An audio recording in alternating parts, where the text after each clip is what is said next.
Από την πρώτη στιγμή που το πήρα στα χέρια μου, ανυπομονούσα για τα πρώτα του βήματα. Ανυπομονούσα για την πρώτη στιγμή που θα το άκουγα να με φωνάζει μαμά. Δεν μπορείς να φανταστείς ότι θα σου τύχει κάτι τέτοιο.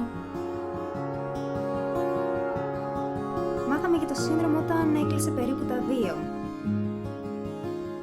Δεν ξέραμε αν θα μιλήσει ή αν θα περπατήσει. Κανείς δεν σε προετοιμάζει γι' αυτό. Κάθε μέρα μαθαίνω κάτι νέο.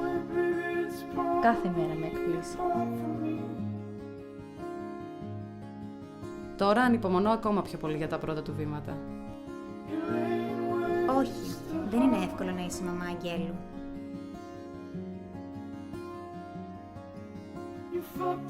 Είναι όμως μια πρόκληση.